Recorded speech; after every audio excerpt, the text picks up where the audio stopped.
Shalom hermanos, Baruch Hashem, una vez más vamos a estudiar otra porción de la palabra. El día de hoy estamos en la porción 31 que corresponde a Emor o hablar. Abarca de Levítico 21:1 al 24:23. Entonces, poniendo un poco de contexto de qué trata esta enseñanza y algunos de los temas que abarca. Nuevamente nos habla de los Kohanim, es decir, del sumo sacerdote, de cómo tenían que prepararse, de las ofrendas cómo eran. Nuevamente nos vuelve a hablar de ellos. Entonces, como ya hemos mencionado en porciones anteriores, el libro de Levítico nos hace hincapié en cómo vivía y en cómo debía servir el sumo sacerdote y todos los Kohanim en general. Porque ya dijimos por qué era esto, ¿alguien recuerda? Bueno, en parte era porque la Torah por medio de esto nos enseña cómo debe ser nuestro servicio al Creador, es decir, estar con pureza espiritual, mantenerse constantemente cerca del Creador. Hablamos también de las vestiduras que se cambiaban, ya hemos tocado varios temas. Entonces sí, efectivamente, durante todo este libro nos está hablando de cómo tenemos nosotros o cómo deberíamos querer servir al Creador. Y específicamente en esta porción, lo que quisiera que analizáramos o que pensáramos es que, bueno, ¿quién podía ser un sacerdote? Pues quien cumplía con ciertos requisitos, ¿no? Sí, o sea, cumplía con ciertos requisitos. En este caso, pues también venía de cierta tribu, o sea, tenía como varias especificaciones. Es decir, que no cualquier persona podía ser un Kohanim o un sacerdote, ¿sí? Sí. Y bueno, es justo de lo que quiero hablar, porque de la misma forma pasa actualmente. Cada uno de nosotros tiene un rol específico. Cada uno de nosotros cumple con ciertos requisitos que nos hacen diferentes unos de otros. Sabemos que en esencia todos somos uno y pertenecemos al Creador y es parte del trabajo que hacemos, ¿no? Lo que hacemos en parte debería ser con esa intención de unirnos a nuestro prójimo. También ya hemos hablado de amar a tu prójimo como a ti mismo y demás. Pero, por ejemplo, había dentro de esto, la enseñanza hablaba de uno de los grandes sabios, de Rav Shimon Bar Yochai, que si recuerdan, él estuvo en una cueva varios años y que cuando él salió, él veía, ¿no?, a los demás que estaban trabajando como las tierras o que estaban en el trabajo normal, digamos, y él decía, ¿cómo puede ser que con todas las maravillas del Creador ellos estén ahí, ¿no? O sea, ni siquiera estén poniendo atención, no les interese y solo estén trabajando algo que para él podría ser tan banal después de haber experimentado una elevación tan grande de su alma, ¿sí? Entonces, eso mismo hizo que él regresara a la cueva y estuviera un año más. Cuando él vuelve a salir, él se da cuenta que en realidad las personas que estaban trabajando las tierras y las personas que estaban haciendo algo más era necesario porque él no podía hacer ese trabajo o él no iba a hacer ese trabajo. Él tenía un propósito diferente.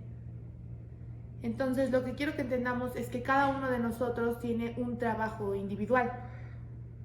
Cada uno de nosotros tiene un propósito individual, que podemos hacer un cambio colectivo, es decir, si cada uno va poniendo su granito de arena, si cada uno va trabajando, si cada uno se va perfeccionando a sí mismo, se va transformando, va haciendo ese trabajo, entonces empiezas a generar un impacto no nada más en tu vida, sino también en la de las personas que están cerca de ti. Entonces es lo mismo, en el pueblo de Israel no todas las personas tenían las mismas capacidades y conocimientos. Cuando habla de que el Kohanim necesitaba santificarse antes de presentar su ofrenda, no era que él no estuviera santificado, sino que él estaba elevado de cierta forma que era capaz de ver sus propios pecados. era capaz de ver sus propias faltas. Y eso era un estado que no todos tenían. No todos tenían la capacidad de aceptar y de ver sus propias equivocaciones, sus propias desconexiones, ¿sí? Y es aquí donde entra también el punto de que cada persona tiene su verdad. Sabemos que la verdad está en la Torá. Es la verdad absoluta, ¿no? Pero, ¿a qué me refiero con que cada uno de nosotros tiene una verdad? Cada uno de nosotros tiene una perspectiva completamente diferente. La realidad que viven ustedes es diferente a la realidad que yo vivo. Pero no por eso es menos importante la de diferentes personas. Porque cada quien tiene su perspectiva, su verdad y su forma de estar viviendo ese proceso, su forma de estar encontrando cuál es el trabajo. Si lo pensamos un poco más, por ejemplo,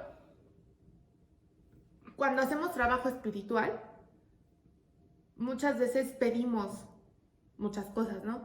Sanidad, economía, sabiduría, salud para nuestra familia, ya no nada más para nosotros, ¿no? Para la familia, que así debería ser también, pedir unos por los otros y demás. Pero también muchas veces estamos haciendo ese trabajo para encontrar cuál es el verdadero trabajo, ¿no? Y si no lo hemos hecho así, pues podríamos empezar a hacerlo. ¿A qué me refiero? Acercarnos al Creador para que Él nos guíe en cuál es el trabajo para el que estamos aquí. ¿Me siguen hasta aquí? Sí. Porque tenemos claro cuál es el trabajo. Pues es que luego nos perdemos, ¿no? Pero ¿por qué nos perdemos? Pues porque volteamos a ver otras cosas y no el camino de la Torah. Así es, pero regresando, sí, o sea, así es. Pero volviendo también a el ejemplo que poníamos de Rab Shimon Bar Yochai. Él sale y ve a los hombres que estaban trabajando la tierra. ¿Eso no era necesario? Sí. Sí, también era necesario, ¿no? Porque no todos tenemos las mismas habilidades y conocimientos. Es decir, que las personas que estaban trabajando la tierra en ese momento no necesariamente es que no estuvieran cerca de la Torá. Eso es lo importante. Sin importar el trabajo que estemos haciendo aquí, es llevarlo hacia la Torá, llevarlo hacia la verdad de todos. Pero reconocer desde dónde podemos hacerlo y cómo podemos hacerlo todavía mejor. Cada uno tiene características específicas y especiales, ¿no? Hasta cierto punto, que nos hacen diferentes y que a través de esa verdad que vivimos, personal, podemos hacer ese trabajo. Entonces, si no nos hemos acercado todavía al Creador por medio del trabajo espiritual, no nos hemos acercado a preguntarle cuál es el trabajo, pues podemos empezar por ahí, porque ¿cómo llegas a un lugar si no sabes a dónde vas?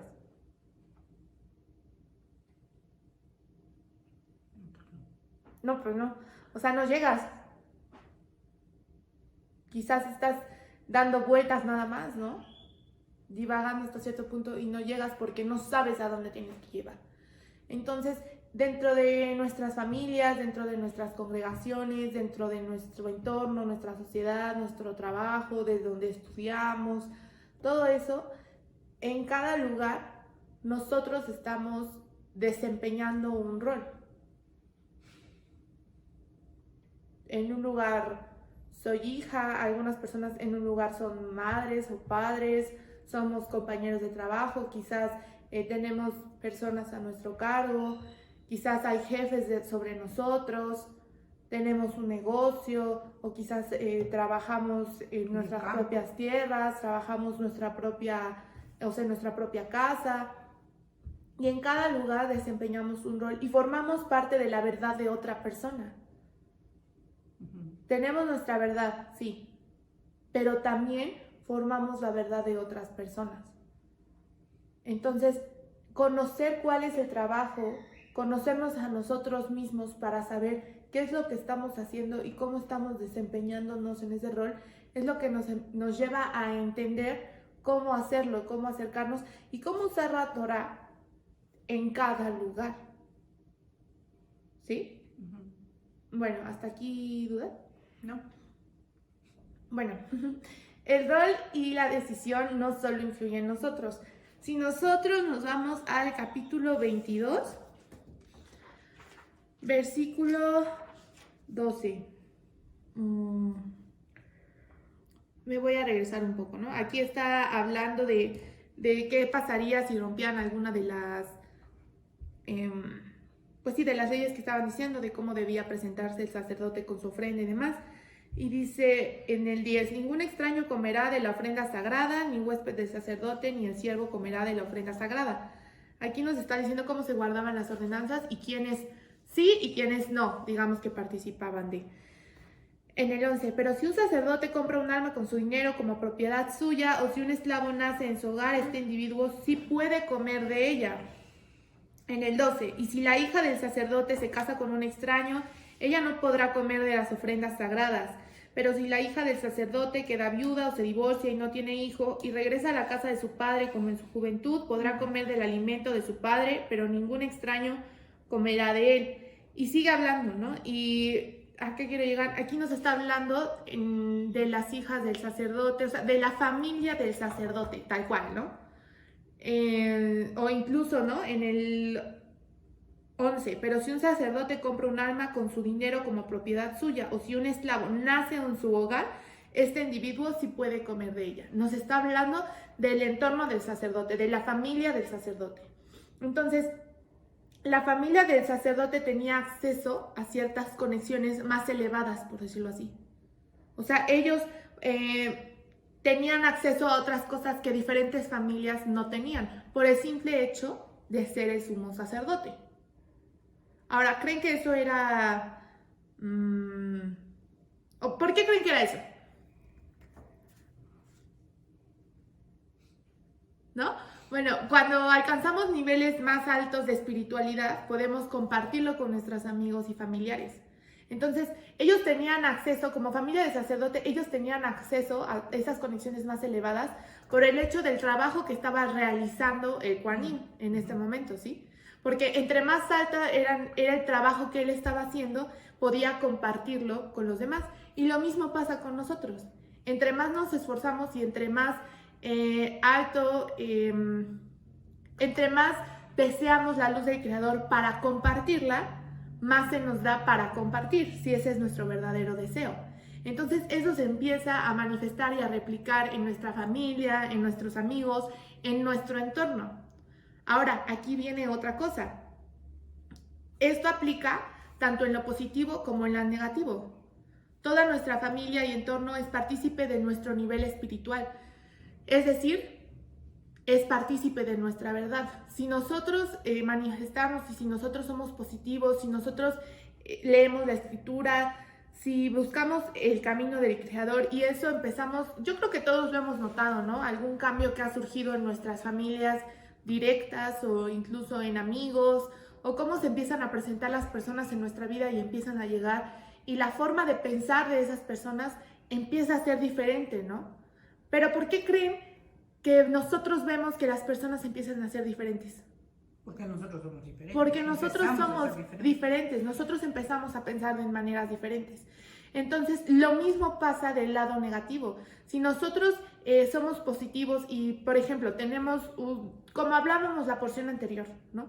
Tenemos ese deseo de agradecer, tenemos esa conciencia de agradecer y de decir, bueno, hoy es un nuevo día y no sé, hoy no me levanté tan bien o hoy no sé qué voy a hacer de mi vida, lo que sea, pero gracias al Creador porque estoy aquí y vemos el otro lado positivo, muy probablemente si vas con las personas que te rodean, sea como una forma similar de pensar. ¿Por qué? Porque al final todos tenemos pruebas, todos tenemos malos ratos, todos tenemos altibajos dentro de nuestra vida, ¿no? Dentro de nuestra verdad. Todos los tenemos. Pero todos también los enfrentamos de manera diferente. Entonces, si nosotros somos positivos, si nosotros somos apegados al Creador cuando tenemos alguna prueba o situación, lo más probable es que con tu entorno así sean personas similares. Pero entonces, por un momento pensemos qué personas son las que nos están rodeando. Y no para juzgar a la persona, no. al final de cuentas, las personas que están a nuestro alrededor son un reflejo de nosotros mismos.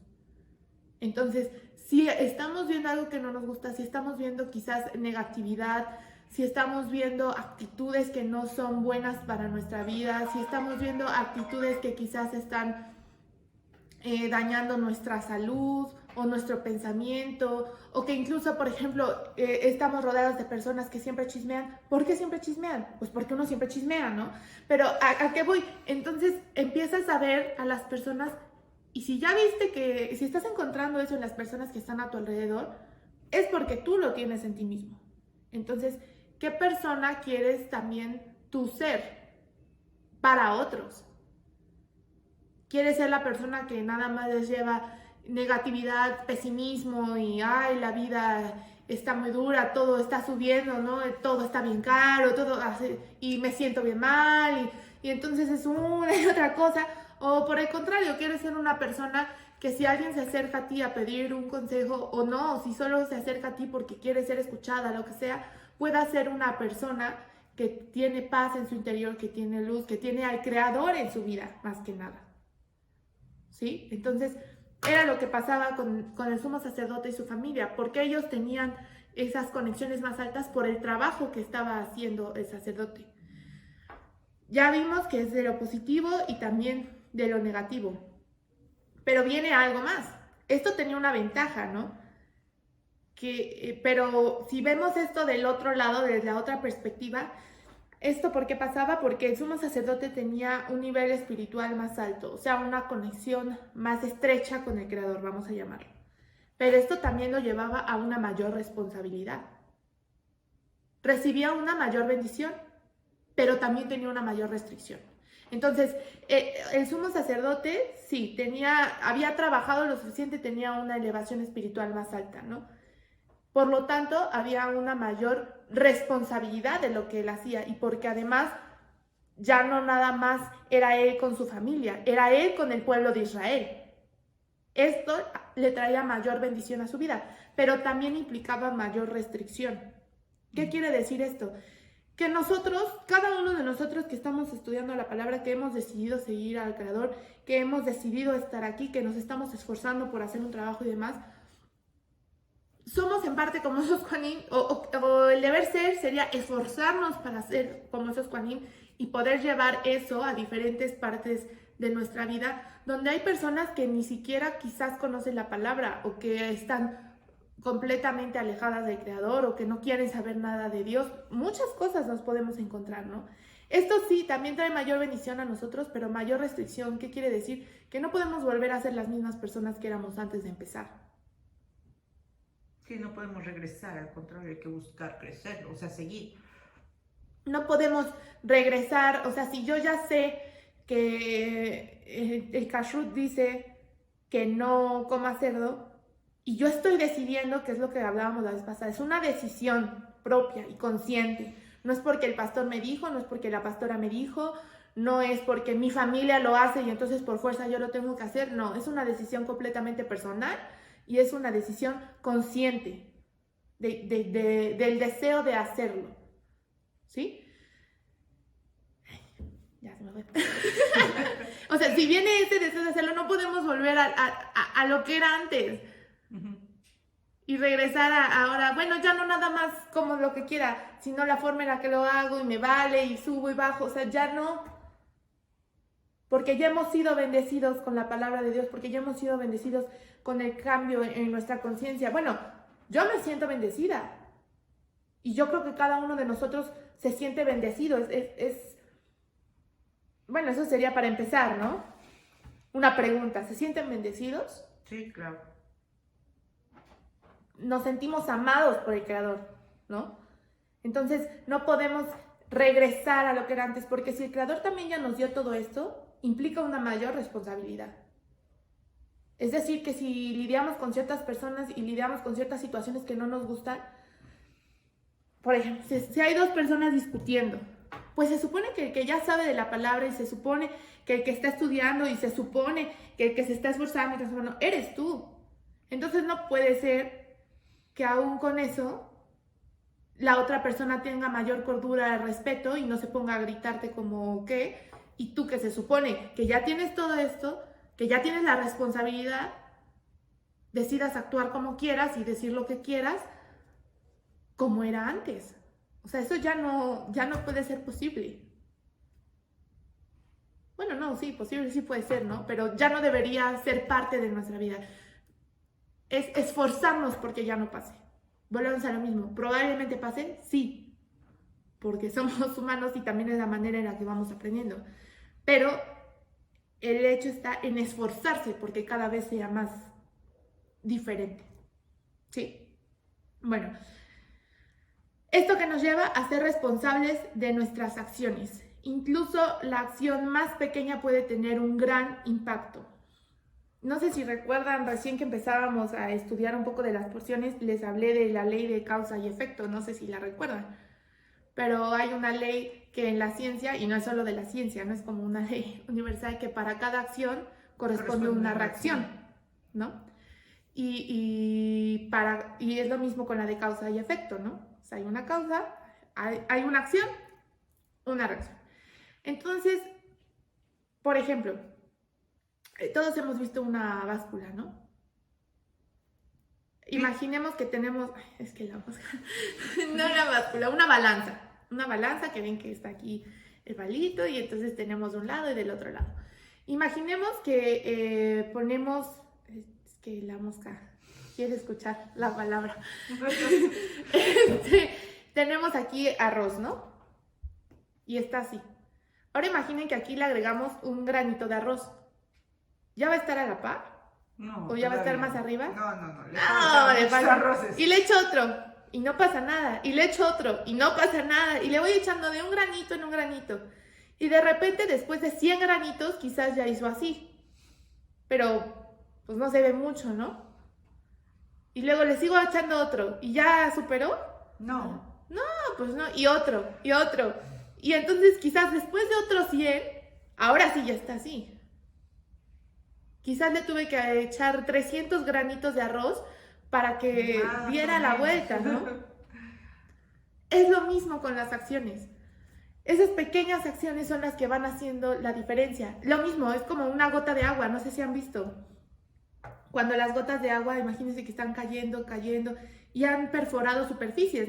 No sé si ustedes sabían eso. O sea, si una gota de agua estuviera aquí cayendo, un día no pasa nada. 2 días, no pasa nada. Un mes, no pasa nada. Pero imagínense que esa misma gota de agua, que solo es una gota de agua, lleva cayendo en el mismo lugar 10 años. Sí, algún efecto va a ser. Ya estaría perforado la superficie. O ya estaría deformada. Ya habría algún cambio. Es lo mismo con nuestras acciones. Son a veces esas pequeñas acciones lo que va haciendo un cambio. Como dicen, ¿no? Más vale paso que dure que trote que canse. Entonces, esto, volvemos a lo mismo, funciona para los dos lados. A veces no queremos enfrentar que incluso las pequeñas acciones que nosotros hacemos en nuestra vida tienen un impacto poderoso, ya no nada más en nuestra vida, sino en la de otras personas. Hacerse responsable de eso es también ver que lo que yo estoy haciendo no nada más me afecta a mí, también afecta a otros, en lo positivo y en lo negativo. Y tener la certeza de que si estamos trabajando, incluso haciendo pequeñas acciones, pero estamos trabajando, va a haber un cambio. A veces somos impacientes y queremos ver el cambio de un momento a otro, ¿no? Incluso hasta en nuestra oración. Somos impacientes y queremos que el Creador nos responda ya de una vez. Pero entonces, esta vida de acercamiento al Creador, porque no es un día, o sea, no es que un día me acerqué y ya después ya no, sino ese constante acercamiento es lo que va formando y lo que va haciendo, ¿no? Y yo creo que obviamente en cuanto más grandes son las personas, por eso hablan de la experiencia y demás. ¿Pero por qué? Pues porque ha habido ya tantas cosas en la vida y pequeñas acciones que ya aprendieron, ¿no? O sea, ya se las saben de todas, ya hay personas mayores que uno que está más joven dices, no, esto puede ser diferente, y llegan y te dicen, no, va a ser así, No, pero ¿por qué, no? Yo digo que puede ser diferente. Sí, pero la otra persona lleva viendo eso años y tú llevas 2 meses y crees que va a ser diferente. Pero esas pequeñas acciones al final llevan toda una vida. Entonces, confiemos en que lo que estemos haciendo ahorita quizás no estamos aún en el punto que quisiéramos estar, pero es lo que nos está llevando a ese punto, ¿sí? Y también lo que nos lleva es pues la disciplina, ¿no? La disciplina y la constancia. Ajá, como cualquier área de nuestra vida. Sí, así es. O sea, es la disciplina y la constancia. Y es un día y otro día y un día a la vez, ¿no? Y que vuelves a empezar, o sea... Sí, porque todos volvemos a caer y dejamos de hacerlo, ¿no? Es, por ejemplo, como con las fiestas, ¿no? Ahorita que pasó Pesaj, nos llenamos de vida, nos llenamos de luz, nos llenamos de trabajo, nos acercamos y entonces ya por eso ya 3 meses nos vamos a sentar a no hacer nada. Pues no, porque eso fue en el momento, ¿no? O sea, claro que recibimos luz, recibimos mucha luz en ese momento, pero ¿qué estamos haciendo con esa luz? O sea, y este día que hice para recibir mi porción, ¿no? Digamos, porque volvemos a lo mismo, la luz está, o sea, el creador está todo el tiempo en todo lugar, ¿no? Y nos está rodeando constantemente. Pero ¿qué está haciendo uno para que eso baje, para que eso llegue? Porque lo que hicimos en Pesaj, pues ya pasó. O sea, ¿qué estamos haciendo ahora? Bueno, ahora, ya sabemos que la Torah es lo que nos va acercando, son esas pequeñas acciones. Ahora, ¿qué podría hacer en parte esas pequeñas acciones? Pues los preceptos, o sea, el cumplimiento de los preceptos nos va acercando, ¿no? Lo que ¿no? indica, sí, claro. O sea, claro que hay preceptos que nos cuestan más trabajo que otros. Como los ayunos. Como los ayunos, ¿no? Por ejemplo. Algunos nos cuesta más trabajo que a otras personas. Sí. Pero es un día a la vez. Entonces, el cumplir con los preceptos también son en parte esas pequeñas acciones. A ver si me doy a explicar. Como que hacemos pequeñas acciones o esfuerzos para hacer un precepto y después, cuando sumas también todos esos preceptos, pues te va acercando más. Entonces, sí es un esfuerzo constante, pero si lo vemos, o sea, un paso a la vez, el resultado puede ser mucho más grande. ¿Sí? Entonces, para explicar un poco de cómo es que nos relacionamos o cómo el Eterno espera que hagamos este cumplimiento de los preceptos, en el capítulo 22, versículo 29, dice, nos habla de cómo presentarnos delante del Eterno. Entonces dice, y cuando sacrifiquen la ofrenda de acción de gracias al Señor, sacrifíquenlo de modo que sea aceptado. Lo comerán en el mismo día sin dejar nada para la mañana siguiente.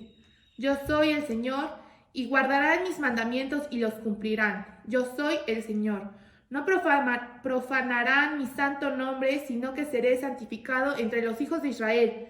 Yo soy el Señor quien los santificó, quien los sacó de la tierra de Egipto para ser su Dios. Yo soy el Señor.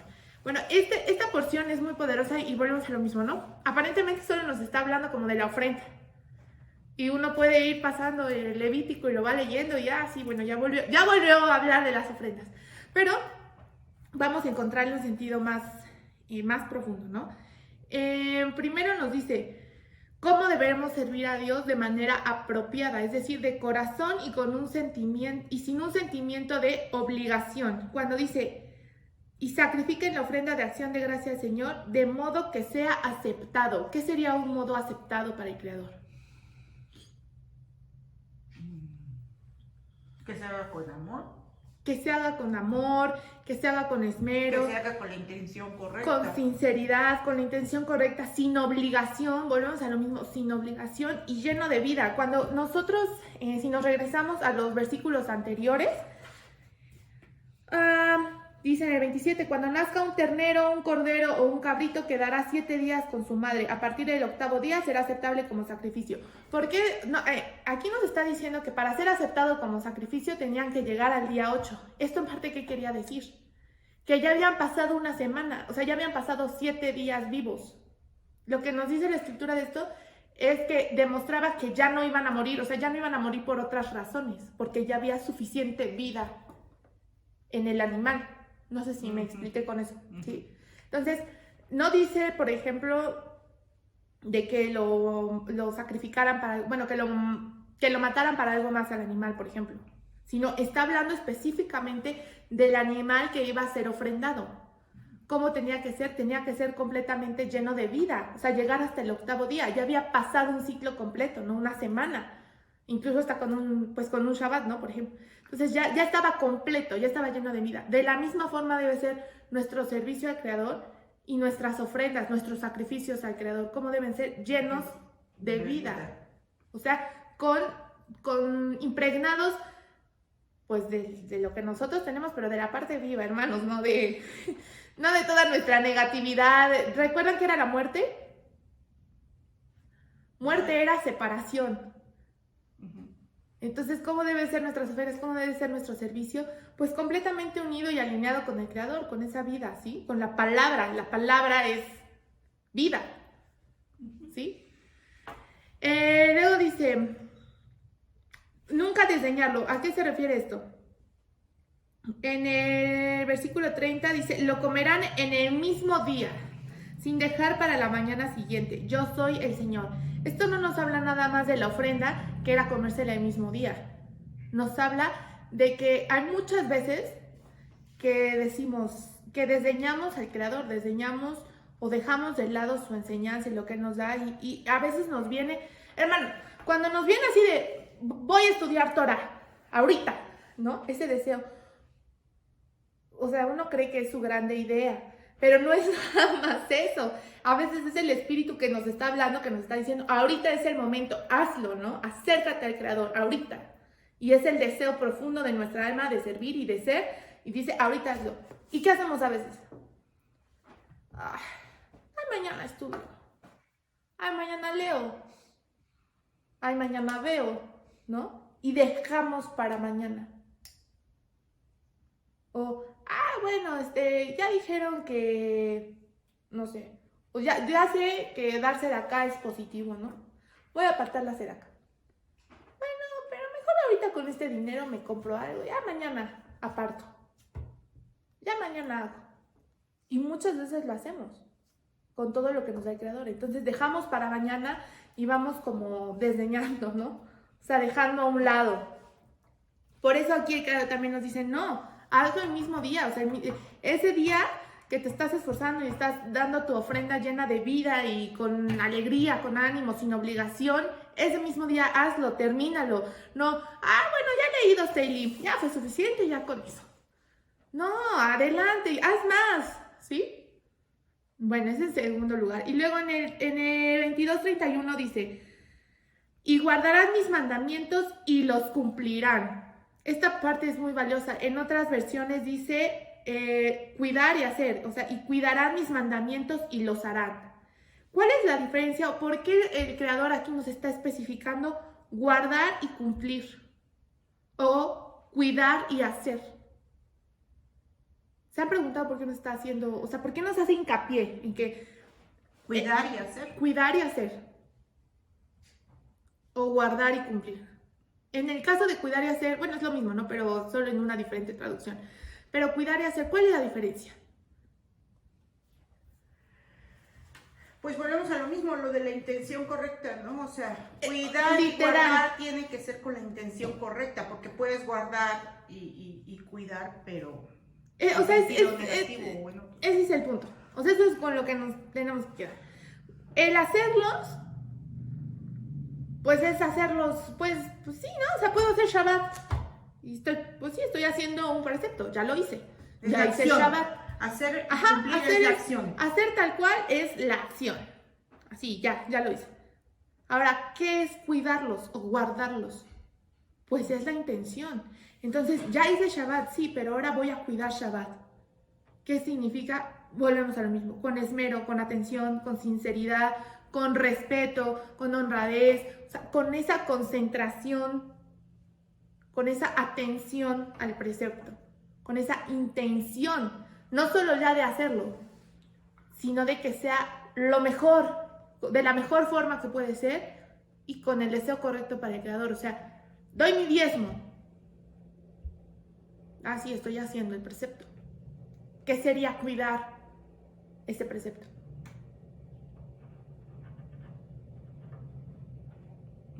Pues darlo, o sea, con la mejor intención, ¿no? Con decir, bueno, mi diezmo no es mío, este dinero no es mío, solo le estoy dando al Creador lo que es suyo. O sea, nada más, ni siquiera es que estoy haciendo un esfuerzo o estoy despojándome de algo para dar al Creador, no, ni siquiera, solo le estoy regresando lo que es suyo. Entonces, yo no digo que no nos cueste trabajo, muchas veces nos cuesta trabajo, ¿no? Y como que lo hacemos, pero esa parte de cuidarlo, así como que, eso, bueno, también tiene otra forma de verlo, ¿no? Porque si nos está costando, pues tenemos el deseo de hacerlo. Pero, ¿qué sería entonces cuidarlo? Pues que con la intención que ya va impregnado esto es porque verdaderamente no me están obligando a hacerlo. Yo deseo de todo corazón hacerlo. Mi intención es servir a Dios. Mi intención es regresarle lo que es del Creador. Y así, con todos los preceptos, ¿sí? Con todos. Y bueno, para finalizar, en el 22:32 dice, no profanarán mi santo nombre, sino que será santificado entre los hijos de Israel. Yo soy el Señor quien lo santificó. Ahora, yo les preguntaré, el Creador, ¿por qué creen que dice que no profanarán mi santo nombre? El Creador es lo más, ¿cómo podría explicarlo? Es lo más santo, elevado, ni siquiera se puede describir, ¿no? Pero está en un nivel más allá. Entonces, ¿puede ser profanado? Pues sí. ¿Por qué? O sea, es profanado hasta en el momento en que lo utilizan para cosas negativas. Hay gente que hace cosas negativas en su nombre. Eso que acabas de decir. O sea, ¿cuál es el punto clave de este versículo? Que está diciendo, no profanarán mi santo nombre. O sea, ¿qué está diciendo que no podemos profanar? Su nombre. O sea, el Creador no puede ser profanado en sí mismo. O sea, no podemos profanarlo. ¿Qué puede ser profanado? Su nombre. Ahora, ¿a qué está relacionado el nombre? A la percepción. Por ejemplo, pensemos en una persona, ¿no? Si yo les digo, no sé, Juan, piensen en un Juan que conozcan en su vida. Y entonces yo digo Juan y probablemente les viene a la mente una persona, ¿no? Pero esa es la percepción que tú tienes sobre esa persona, porque quizás el Juan que conoces es Juan mi primo, ¿no? Y entonces la percepción que a mí me vino fue de Juan mi primo. Pero si yo voy con mi tía y le digo Juan, ¿ella qué piensa? En Juan mi hijo. O sea, en Juan mi hijo, ¿no? Y si voy con los compañeros de trabajo y digo Juan, es Juan mi compañero de trabajo. Entonces, ¿el nombre a qué está relacionado? A la percepción. Lo mismo pasa con el nombre del Creador, con la percepción que cada uno tenemos de Él. Volvemos a lo mismo, con la verdad que cada uno tenemos de Él. El Creador o sea, no quiero que nos confundamos en que es diferente porque cada quien lo ve diferente, no. El Creador es como con el nombre del Creador. A Abraham se le reveló de una forma, ¿no? A Isaac de otra forma, y así, hasta que llegó a Moshe, y era lo que yo preguntaba, bueno, ¿por qué cuando habla con Moshe, ahí cuando él se muestra con ese nombre, ya lo hace para todos, ¿no? No sé si han visto en la Torá que luego dice, el Dios de Abraham, o el Dios de Isaac, o el Dios de Jacob, ¿lo han visto? Pero no dice el Dios de Moshe, por ejemplo. ¿Lo habían pensado o se habían preguntado por qué? Bueno, porque, pues si no se lo habían preguntado, ahora lo vemos. Porque a Abraham, a Isaac y a Jacob se les reveló de diferentes formas. Era uno mismo, siempre ha sido el Creador, pero el nombre, la percepción bajo la que se les presentó a ellos fue diferente, ¿no? Pero cuando se le presenta a Moshe, se le revela a todo el pueblo de Israel. O sea, por fin es revelado a todo el pueblo de Israel. Entonces ya no era el Dios de Moshe, ya era el de todos. No sé si recuerdan bajo qué nombre se le presenta a Moshe. No. Bueno, no me acuerdo en hebreo. solo de la traducción, que no está tan bien hecha la traducción, pero yo soy el que seré, ¿sí? Sí, No me acuerdo muy bien del hebreo, hermanos, pero bueno, ¿por qué? Porque ahí entonces ya nos está diciendo que para cada uno de nosotros va bajo la percepción del nombre que tenemos. O sea, yo me acuerdo mucho también cuando me dieron enseñanza sobre esto, y decía, o sea, para ti el creador que es, y muchos decían, no, pues para mí el creador es mi proveedor, ¿no? Por ejemplo, sé que me provee, sé que en todo momento, para otros era mi protector, para otros era el que me sana. Mi sanador, ¿sí? Entonces no son diferentes, todos son el creador, solo son diferentes nombres. Entonces cuando habla de que no profanarás el nombre del creador, es que de esa percepción que tú tienes, ¿cómo la muestras también con los demás? ¿Sí? O sea, ese es el punto clave. Si para ti es Dios mi sanador, ¿qué sería? Imagínate que tú llegas con una persona que no sabe nada del creador y para ti es Dios tu sanador. ¿Qué sería profanarlo? Por ejemplo. ¿Estar enfermo? Estar enfermo. No estar enfermo, sino, por ejemplo, no reconocer que... O sea, estás diciendo, el creador es mi sanador, pero voy y le digo, y estoy con la persona... No, porque Dios me ha castigado con la enfermedad, o sea, y estoy diciendo que Dios es mi sanador. Sí, o sea, como que, ¿dónde quedó esa congruencia, no? Entonces, eso en parte sería profanarlo, sería no darle su lugar y su respeto al nombre de Dios. Entonces, no sé si esta parte quedó clara, o sea, no se profana al creador, sino el nombre de Dios. ¿Y qué es el nombre del creador? ¿Qué es el nombre del creador? Esa percepción que cada uno de nosotros tenemos del creador. Entonces, lo que queda dentro de nuestro alcance, porque somos minúsculos, tampoco es que podemos santificar por completo. No se profana el nombre del creador. O sea, dentro de lo que nosotros, dentro de nuestra capacidad, está el profanar o el santificar el nombre de Dios, no a Dios. O sea, nosotros no podemos, por ejemplo, también cuando habla de santificar el nombre de Dios. Así como, ¿cómo se diría? O sea, ¿qué sería entonces exactamente profanar? La palabra así en sí misma. Porque para mí, profanar es un sentido negativo. Sí. Sí, completamente. O sea, o santificas el nombre de Dios o profanas el nombre de Dios. Santificar el nombre del creador, ese es el lado positivo. Profanar el nombre del creador es el lado negativo. O sea... ok. Sí, pero no es que se deba hacer, es que dijiste muy literalmente. Lo que se profana es el nombre de Dios. Ajá, entonces, sí. Como si fuera algo bueno, o sea, en el momento que lo estás así como diciendo, declarando, pareciera ya. No, o sea, lo que quería decir para terminar esa oración era, ¿se profana el nombre de Dios o se santifica el nombre de Dios? O sea, lo que voy es que nosotros no tenemos la capacidad ni de santificar ni de profanar a Dios. O sea, eso es lo que quiero que quede claro, que es el nombre. O sea, cuando la Torah habla de santificar el nombre de Dios, también habla de eso, del nombre, porque no santificamos al Creador. Nosotros no tenemos la capacidad, o sea, somos tan minúsculos en ese sentido que no podemos ni santificar ni profanar a Dios, sino su nombre. Y su nombre va ligado a esa percepción, ¿sí? Entonces, bueno, pues ya con esto...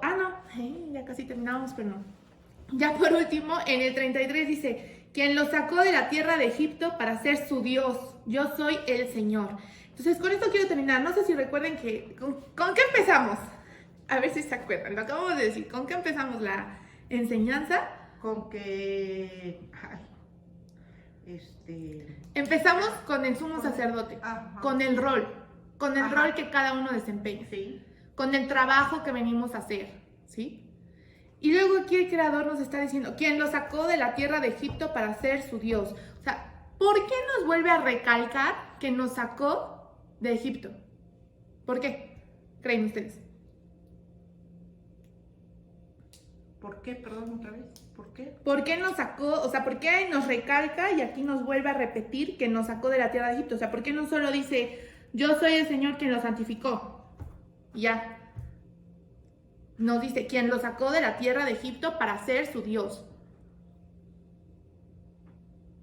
Pues quien nos está liberando, porque Egipto Justamente, o sea, nos liberó. la esclavitud. Entonces, ¿para qué nos sacó? O sea, aquí mismo nos está diciendo, ¿para qué nos sacó? Para ser libres de la esclavitud. Para dejar de ser esclavos. Ahora, ¿de qué podemos ser esclavos? Pues de nuestro ego. De nuestro ego, de todo lo material. O sea, sí, exactamente de nuestro ego, ¿no? ¿Qué es muchas cosas materiales? O sea, no es malo lo material, sino a veces el poder que le damos a eso, o sea, el lugar que le damos a eso. O sea, no hay cosas malas porque al final todo viene del Creador, todo es luz y viene del Creador, ¿no? Pero nos hizo libres de esta esclavitud, nos hizo libres de ese pensamiento de Egipto que nos mantenía ya atados, que en ese punto el pueblo de Israel nos había separado, ya nos había despegado, desconectado del Creador, de sus preceptos, de la verdad, ¿sí? De la línea, del camino. Entonces, aquí el Creador nos está dando en parte ya esa respuesta, ¿sí? Cada uno de nosotros tiene un rol. Pero ¿para qué nos sacó en primer lugar? Para liberarnos de esa esclavitud. ¿Sí? Entonces, el rol que sea que estamos desempeñando, tomemos en cuenta que el rol que estamos desempeñando, preguntémonos si el Creador verdaderamente nos ha mandado para eso. Sí, eso iba yo. El rol que estamos desempeñando es el que Dios quiso que tuviéramos y estuviéramos en él. Así es, entonces, ¿cómo lo estamos haciendo? ¿Verdaderamente lo estamos haciendo apegados al Creador? Eso en primer lugar. 2, ya nos hemos preguntado cuál es ese rol, cuál es ese trabajo. Si no, pues empecemos, ¿no? 3, desde el momento en el que ya estamos aquí y ya hemos elegido estar aquí y este camino, tenemos una mayor responsabilidad con nuestro entorno, con la gente que está con nosotros. Y esa responsabilidad es en parte de ser congruente con lo que estamos aprendiendo y con lo que estamos haciendo. ¿Sí? Y pues que el Creador nos sacó para liberarnos. Ya por último, pues que esas ofrendas que le llevamos al Creador siempre tienen que ser llenas de vida, con entusiasmo, con amor. ¿Sí? Bueno, pues si no hay dudas. No, todo claro, estuvo muy bueno. ¿Todo claro? Bueno, perfecto, pues eso sería todo por el día de hoy y nos vemos en la próxima porción. ¡Shalom! ¡Shalom!